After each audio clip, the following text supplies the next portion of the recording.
Hey, Teresa. Hey, Zach. I appreciate you jumping on, join us for this episode. We were chatting a little bit before we started hitting record here about your background, and it's a pretty unique blend of I think a lot of folks who probably listen to our show.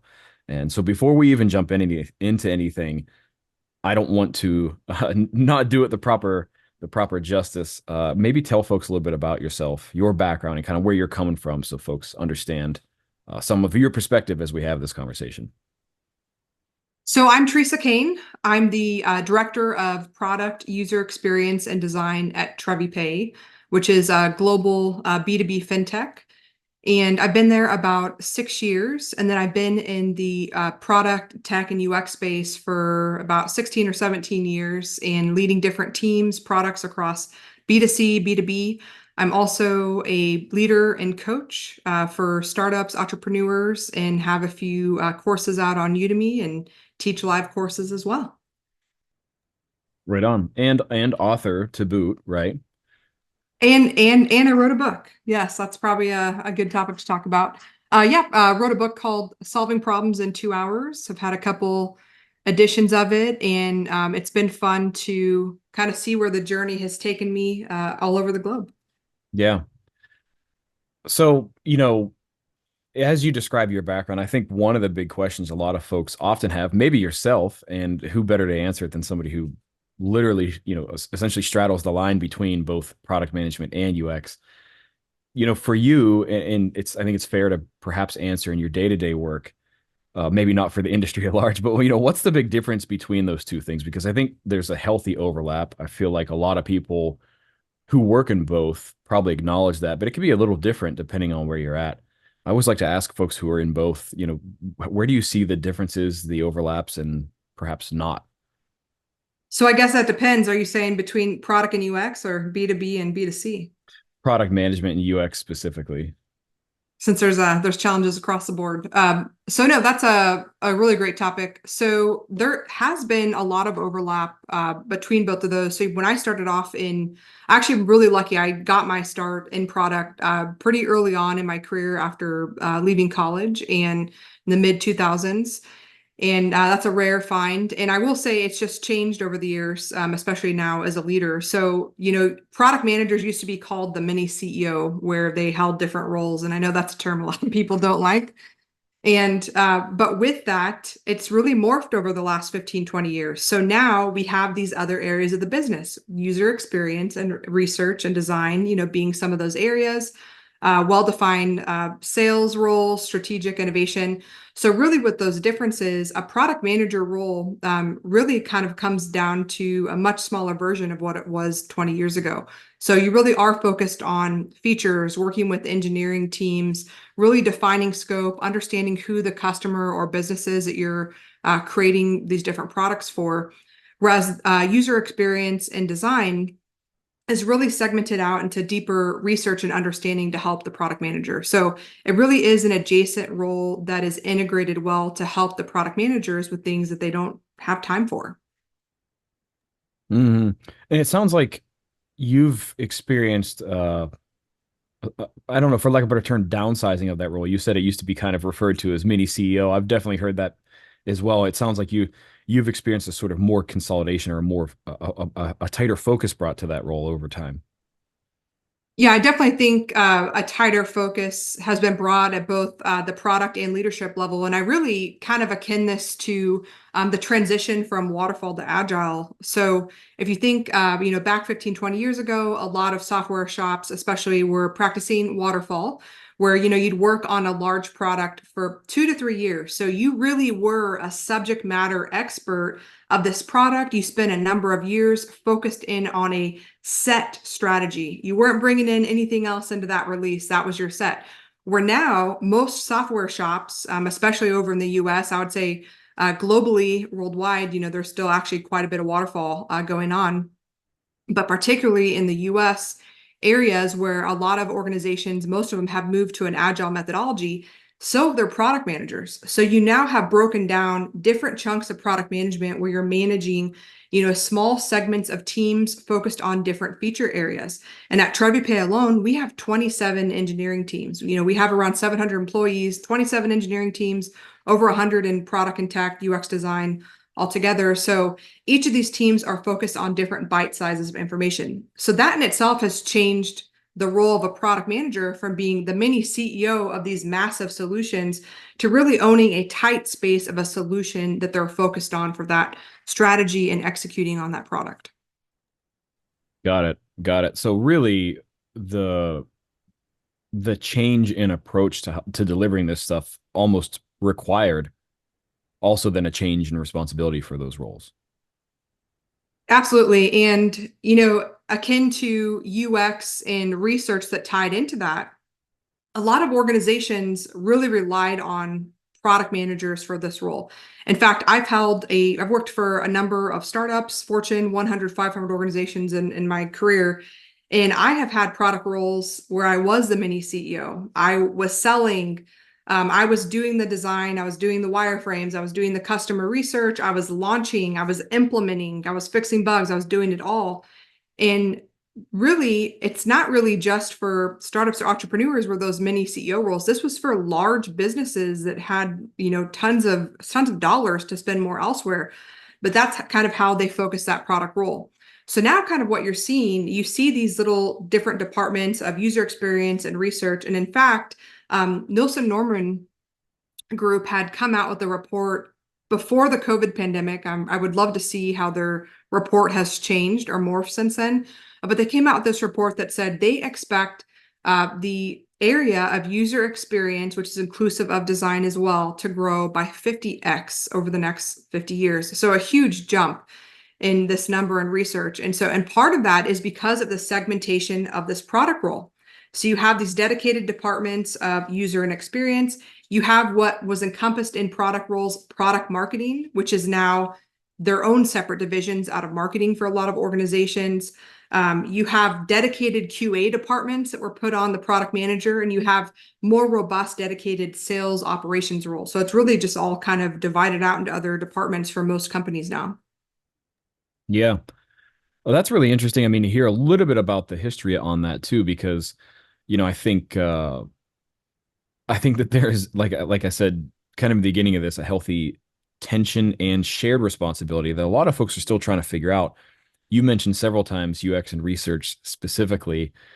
So because that's the majority of folks who listen to our show, I have to ask about that specifically and how you've managed that, even maybe in your role today, the balance between responsibility of learning from the customer, acting on it, and then making sure, everybody on the team is benefiting from that.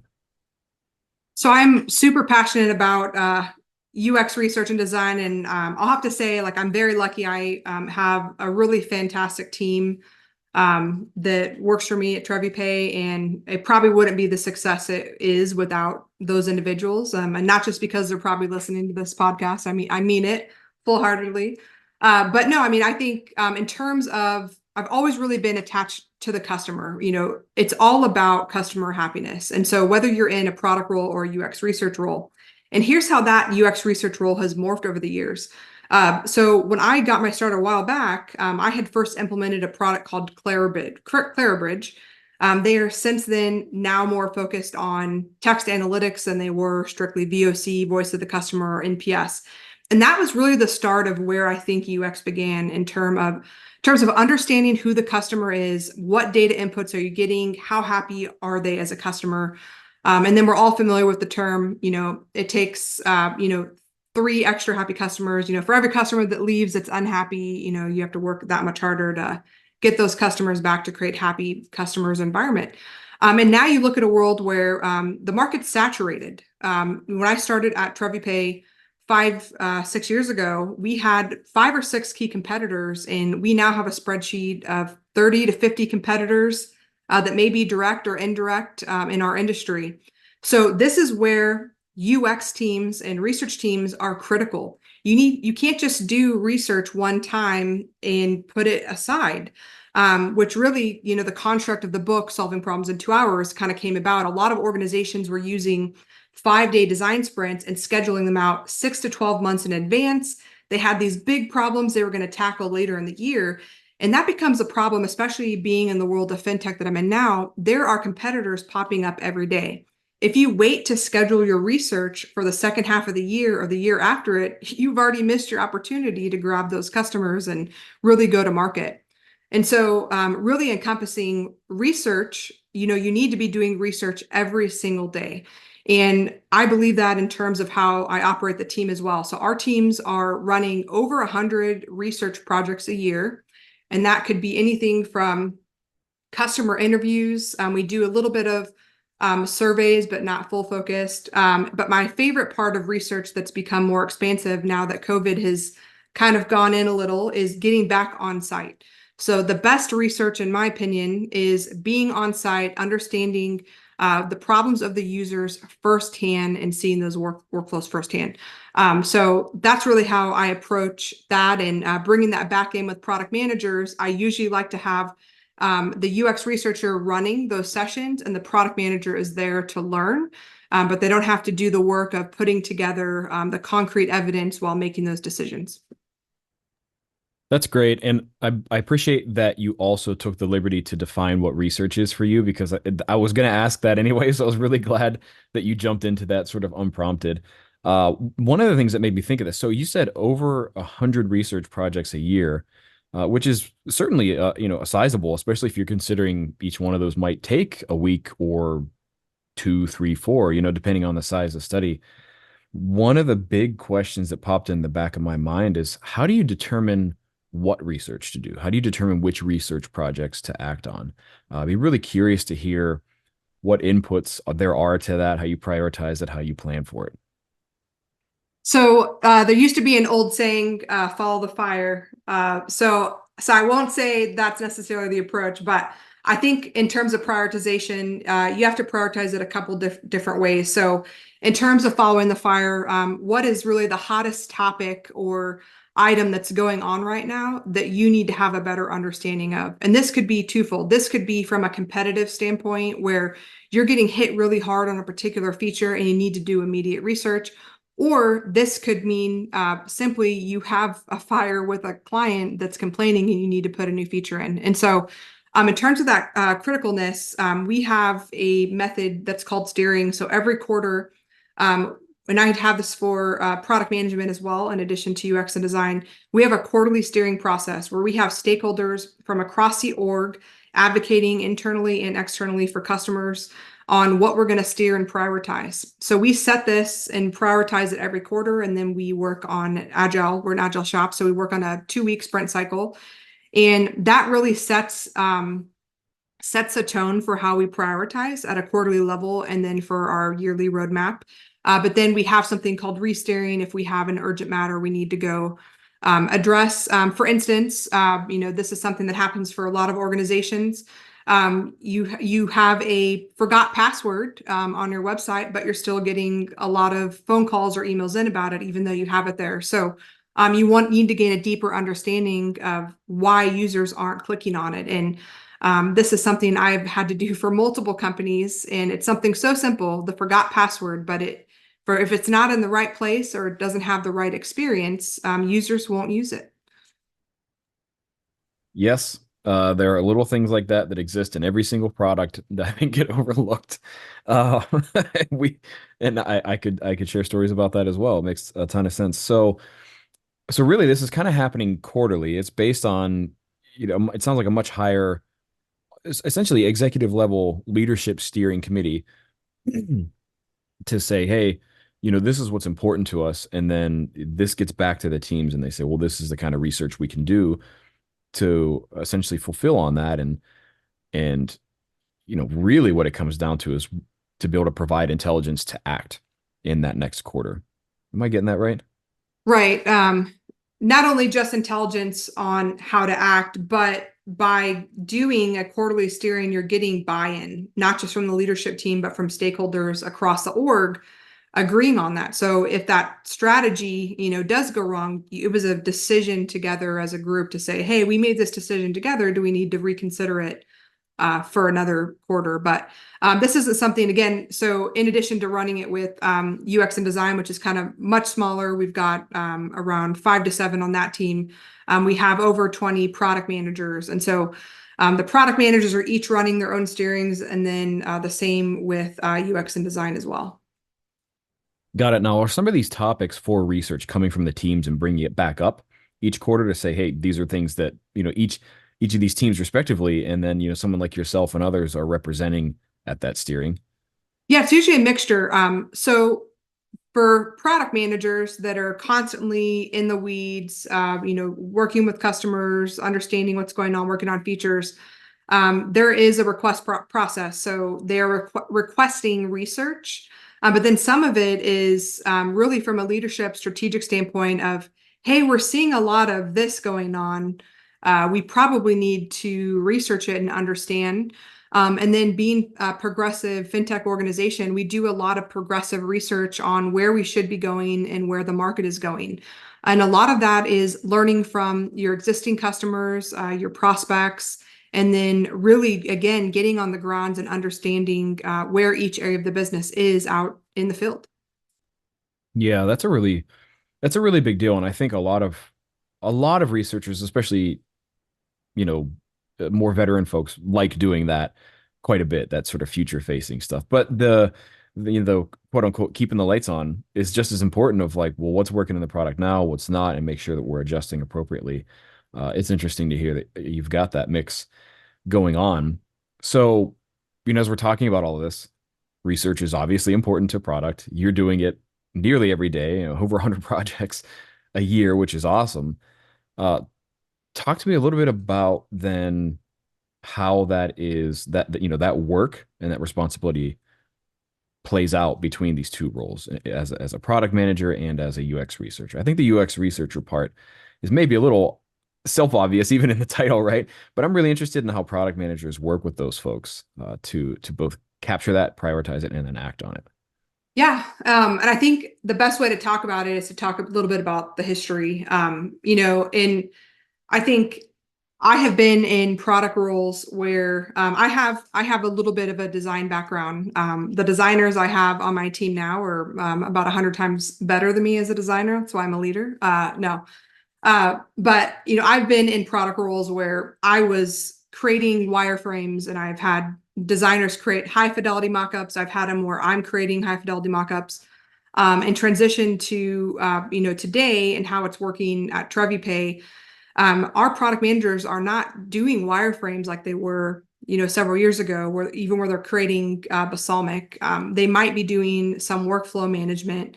And that really has attested to a lot more work that's been put on the UX researchers and designers. And in fact, the designers I have are not just designers. Each of them are doing UX research as well.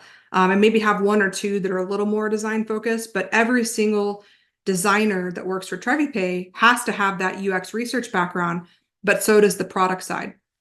So the best way to kind of work this together is we have around 5 to 7 on the UX design side and around 25, 27 on the product side.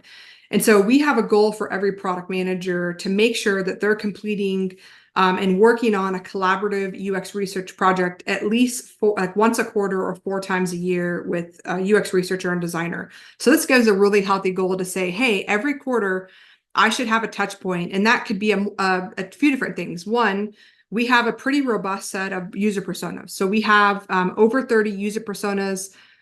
We have a really heavy focus in retail, automotive, marketplace. Like we're kind of in a OEM manufacturing. We are a little bit everywhere.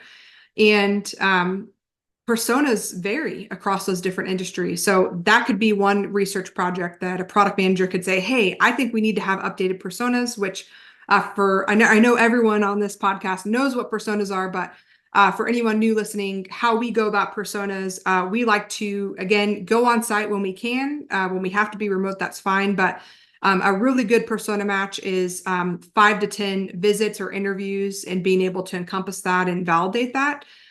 We've also seen a change in the likeness of personas. I don't know if you've seen this, where a lot of people don't like personas like they used to, and a lot of people have moved to just strictly jobs to be done. They don't want to focus on that. So I like to offer up both terms in terms of research for that. And that's just one type of user experience project. Another one is really just a survey. So one of the really great things that we've done, we have a partnership with Medallia, who is NPS focused. We also partner with Amplitude. So we have a lot of different data elements that we're able to incorporate that's not necessarily on the role of the UX researcher or the product manager. It's data that's automatically happening when people take a survey through Medallia, or someone just clicks on your site and does a different exercise like the forgot password. That's a way to understand what are they doing when they go to your site or your portal. So those are different activities as well that I put on the product managers to say, hey, what are you going to do with this data? Looking through and filtering with the data. And we actually I talk about another role that's taken off the product manager's plate here. We have a head of customer experience now, a director of that focuses strictly on that to provide data to the product managers on him. And so you look at this, and I'm talking about this, look at all the different things that are now taken off the product manager's plate so they can focus on keeping happy customers. Yeah, so there's a couple things that you said in there I definitely want to dive deeper on. The one I love is that you actually set up, it sounds like you set up goals for each product manager or product team, however you have it structured, that they should be able to report back insights from a research project every quarter, or maybe it was every month. I can't Every recall. quarter. Yep. Every quarter. I love that that's set up as a goal. Can you talk a little bit more about like that specifically, and maybe more to that end, how you're measuring that goal and how you're holding people accountable to it and things like that? Yep. So in addition to it being a goal, we do use OKR, so objectives and key results. We also do KPIs. So really making sure that it is accounted for from accountability standpoint is making it an OKR for a larger objective. And with that, in terms of it being a quarterly, what I really have, I'm super fortunate. I've got a head of UX that rolls to me, and so I have him that both of us, we meet with the product managers and we talk about what are projects that we could work on for your product or your program. And, I think one of the things that's different, so every product manager has a different workload. So not everyone is a product manager one. Some folks are senior product managers, some are manager of products. So everyone's got a different workload. And so really making sure that we're not overloading the product managers, but sometimes we do get pushback saying like, hey, I don't have time for this. And so there have been times where we come to agreement that it's only going to be 3 for the year instead of 4. But everyone's been pretty good. I would say like over 90% success of everyone completing at least 1 per quarter. And I will say our UX and design team have made it pretty easy. I mean, they're running basically all of the exercises here. They just need to be there to understand what's going on in the results and the impact to their product. But I like to have at least a minimum of 1, but 2, have the product manager run the exercise instead of utilizing the UX research team, because ultimately we're all on our career and life journeys here. The likelihood of a product manager staying at a company for more than 3 to 5 years, especially in the millennial generation and certainly the Gen Z generation, it's more 1 to 2 years. So I want to make sure they're prepared, not just where they're at now, but in their future. So I think it's important to be able to run that on your own. You're going to have different roles at other orgs where you still have to do wireframes, you still have to do high fidelity, you're the project manager, and you're running all this on your own. So that's kind of the value there of that balance. Got it. Okay. I'm curious, what form does that usually take? So let's say, study wraps up, doesn't matter what it is. Maybe we'll use an example. You did 10, 15 interviews to learn about a certain topic. Once that finishes up, what happens next? How does that get shared out? I think a lot of people listening to this would probably be pretty curious just to hear, how you and your teams handle that. Yeah, so we've got a pretty robust library of how to. So best practices for running a user interview, best practices for running a focus group, best practices for analyzing survey data. And we've got kind of got a variation of those with different degrees, that are able to analyze the data as well. And so ultimately how this plays out, let's say, let's just go with the survey because we've been running a few surveys lately. And actually, where I worked at before TreviPay was Service Management Group, which is a really well-known survey company that does a lot of omni-channel CX solutions. So also a big passion of mine is I'm a big data geek because I love data, and that's what I did there. So in terms of a survey, let's say you have a client and you have a sample size of 10,000, and what you're really wanting to understand from this customer is what they like or don't like about the portal. So you probably set up 7 to 10 questions and you ask a series of interactions, and you validated already that they log in. You have this data from Amplitude. You have data from Adelia that they took an NPS survey. So we have opt-in for customers to say, hey, not only can you contact me, but I'd love to take a survey or I'd love to do a design session. And when we have this opt-in on a lot of the elements on our site, we actually have over 30% of our customers saying that they're willing to participate in these, which is like a huge number. But this is your database. This is your database of customers to interact with. And that's how I go about building it, is I build in opportunities for those to opt in. So that's how I built my sample size. So let's say based on that sample size, I now have 10,000 emails that I'm going to send a survey to. And there's two different ways to really prompt this. And again, I mentioned we partner with Medallia. We also use SurveyMonkey for one-off events.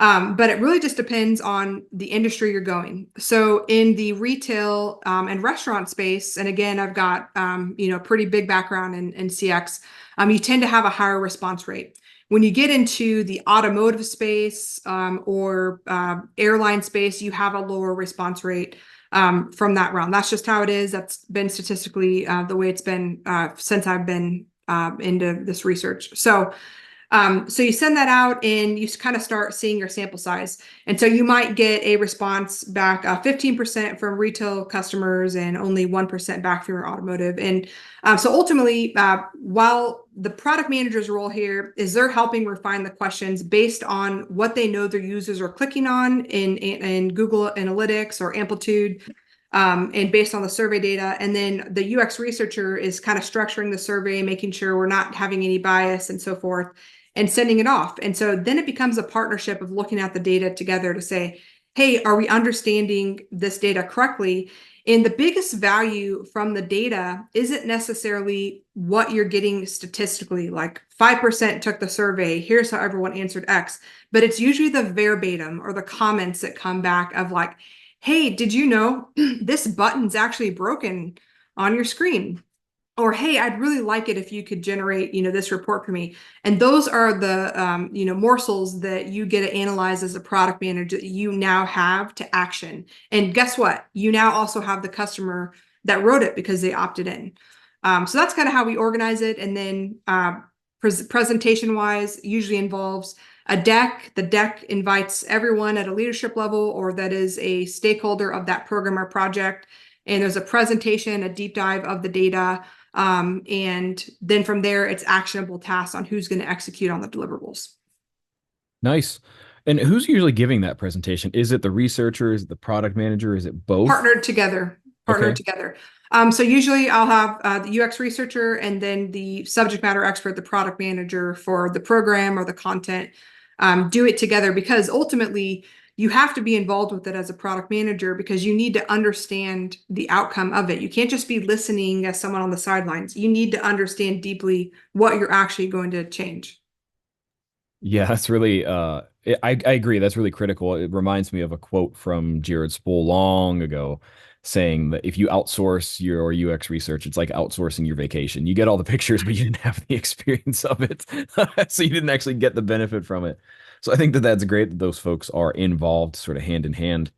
The other thing that I thought of is I have heard a lot of discussion and debate of, who owns recommendations or action items that comes out of this research.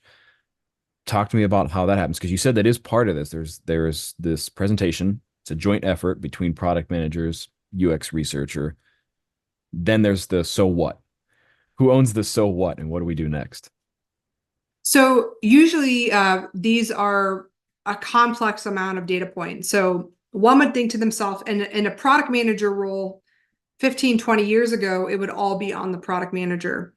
In the way that product manager roles work now, where data is kind of gone across different teams, and especially when you have products that have been around for a long time. So some of the products have been around, over 20, 30, 40 years for the most part. So this kind of changes the path of that. So especially in the world of fintech, I didn't talk a lot about what we do. So we're a global billing and invoicing solution. We process 7 billion in transactions a year across 27 currencies, in which is a lot of data coming in and out. So what's on the onus layer of the product manager is really the global billing solution. But what happens to really support that solution is a white glove experience where you have an account manager, you have underwriters that are approving credit lines, you have compliance, you have all kinds of different teams that are supporting the product manager and helping out and kind of taking some of those roles. In addition to that, you have an entire engineering team, QA. We already talked about UX and design. So a lot of this gets broken up depending on what's going on. So something really simple with our product and very well known is, invoices. We generate invoices. So something as simple as the ability to quickly download an invoice or upload an invoice. So that's something where, yes, the product manager would be responsible to say, hey, this is a new feature that we have coming out, and they would start doing the research on it. But in order to make that happen, they would need to go to compliance, especially if it's international and there's something called VAT. They would have, different touch points within the organization that they would need to work with and possibly delegate different deliverables to. But that's how it would all be on the onus of the product manager now to go execute on this task and then kind of come back around and say, hey, these are the things that we pulled in as user stories. And here's the remaining items that were across support or underwriting or other teams across the org. Got it. So the research gets done, joint effort between product manager, UX researcher to share this information, this knowledge with folks. And then product manager is really saying, okay, here's what we do and in what priority, because there was a lot happening in back channel that was not part of that meeting per se. But then they can speak to those things and why the insight supports the priority and suggested next actions that they're recommending. Is that, am I Yeah. getting that right? Yep. You got it. All right, very good. So you've written on the topic of solving these problems and figuring this stuff out, specifically in 2 hours, right? I mean, I have to ask, how does Yeah. that all play in to some of this work that we're talking about? Yeah. And this actually definitely played into how, I came about creating the process of 2 hours. So, um, you know, even though the book has had a couple editions last couple of years, the research really started, back in 2020, right around the time of the pandemic.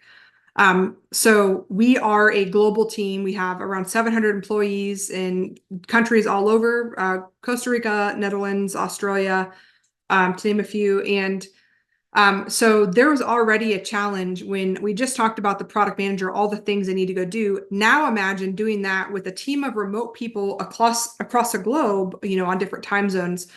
And so we're constantly needing to innovate and solve problems. And before the pandemic and before I even came to TreviPay, something you talked about earlier was, having to hire, get expert advice from outside the org, versus inside. And the 5-day design sprint that was created, which is fantastic, and I still think you use for complex problems as an org that you want to solve and spend that time for. But the challenge with those is you were basically paying a third party to come in and make a decision for you in an area that you're an expert as an org. And that was something I always struggled with of why am I putting, $200,000 in my budget to bring in a third party to do this? And it wasn't something someone at the time internal was running. This was a lot of third parties were running these and still do. So I had already parsed down design sprints to a couple days where I was running them. And not just me, orgs all over were already doing this because no one has time for 5 days. So when the pandemic hit, had a really challenging problem. Wasn't related to invoices, but somewhere in that area. And I needed a solution on it. This is where the follow the fire goes, right? Like I needed an answer now, not 3 to 6 months from now after I got approval to go run a 5-day design sprint with 40 people from across the org. And so at the time, I did some research on, hey, how do I go run a virtual process? And back then in 2020, there was nothing. If you go look today, you'll find loads of stuff, but nothing. Well, today, someone would just go use Chat GPT or BART. But back then, it didn't exist. And so I had already been reducing these down to a day at this point. And so I actually trialed and did several 4-hour design sprints. And how I got down to 2 hours was strictly an engagement thing. Getting 4 hours of people engaged from all over the world not only didn't work as well, but from a time zone standpoint, I've got folks in Australia, folks in the UK, and folks in the US. So someone's always got to give and take a little bit in the morning or night for some of the conversations that I was running. So that's ultimately how the process came about, tied with, I've got the research and design team and product managers both running these, and we're running around 50 2-hour design sprints a year.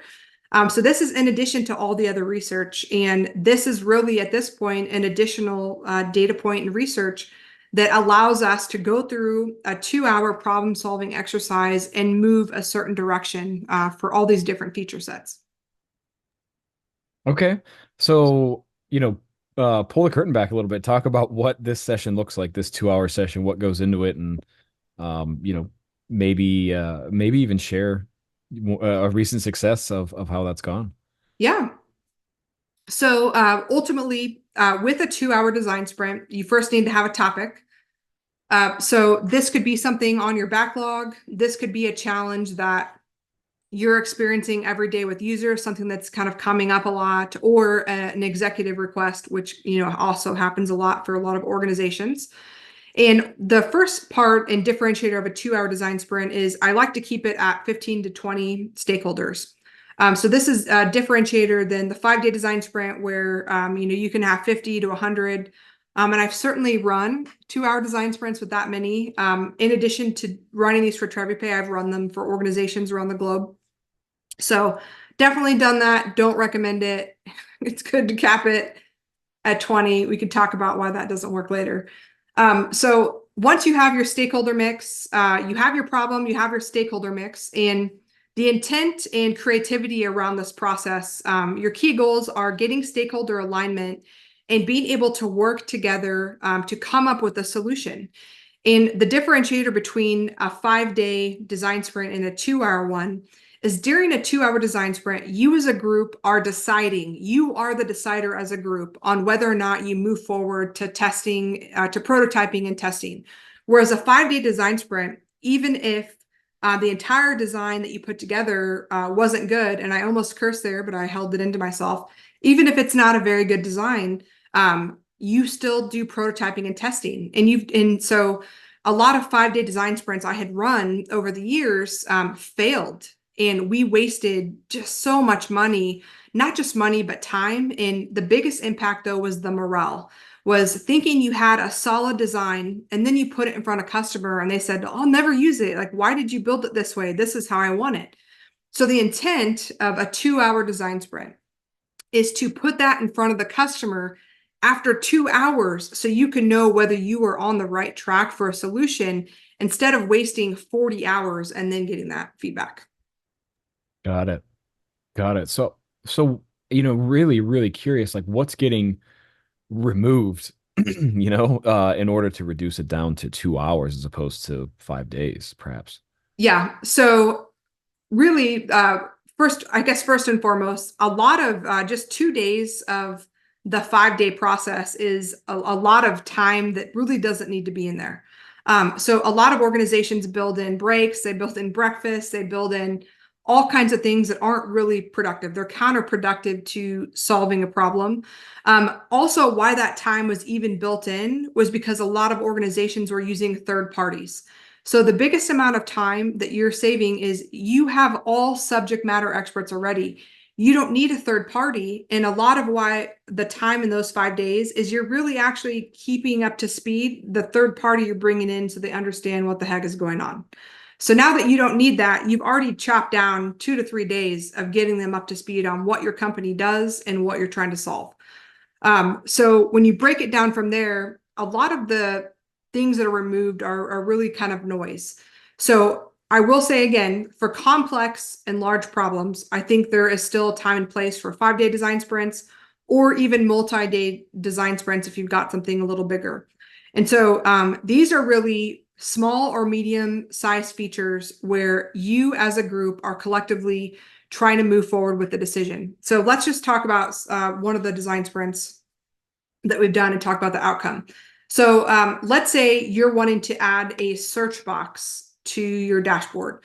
So this is something I've done. A lot of people are probably familiar with Elasticsearch, which basically allows you, if anyone's ever used Google or Amazon, you're using Elasticsearch, you're using that capability where you could type in anything you need. You don't need to use, different metrics in the past, like booleans and so forth. You're able to type in whatever you need and it'll find it.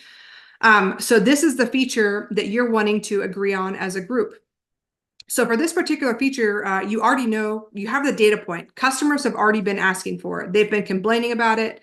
You already have a rich data set, and that could come from your UX researcher or product manager. Those are two stakeholders you add in there.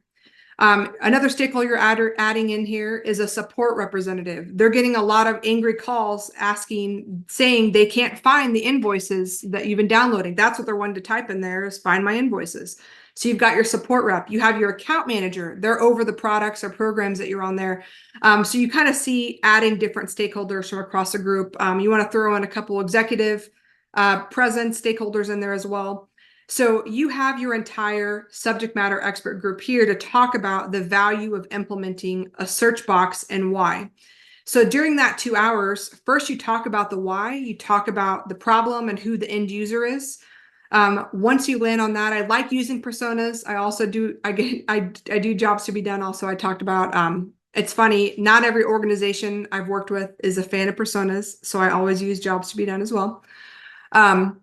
From there, you're really kind of, I do a how might we exercise that really helps you reframe the problem into a challenge. And this is something that has carried on, from the 5 day design sprint mentality a little bit.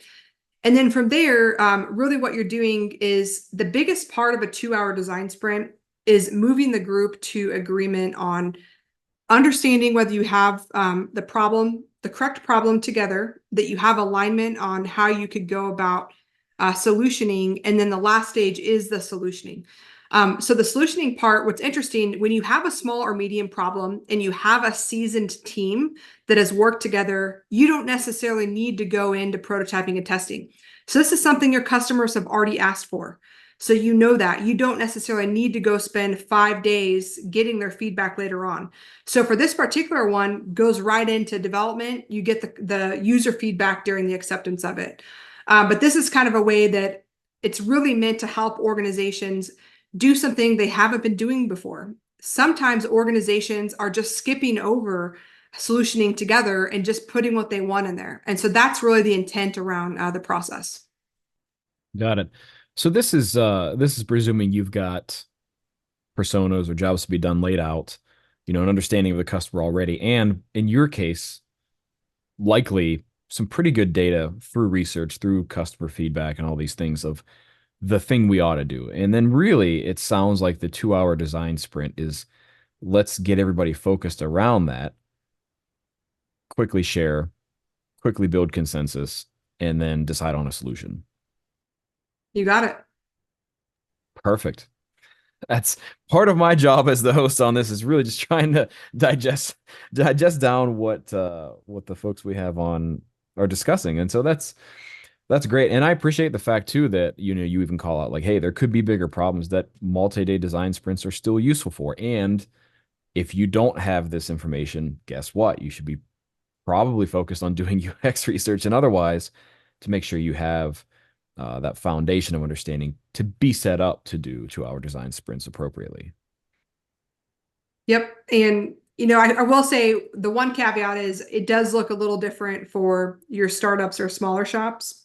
So I have worked with a number of startups or entrepreneurs that don't have the resources or the amount of stakeholders that they really need to implement this process. And so that is something, and you could have, UX researchers where they're actually doing the flip side. They're the UX researcher doing the role of the product, doing the role of the designer, and are on this island running these processes to try and get what are most of the time the CEO, the actual CEOs of these companies that are running as kind of product in their with their strategy.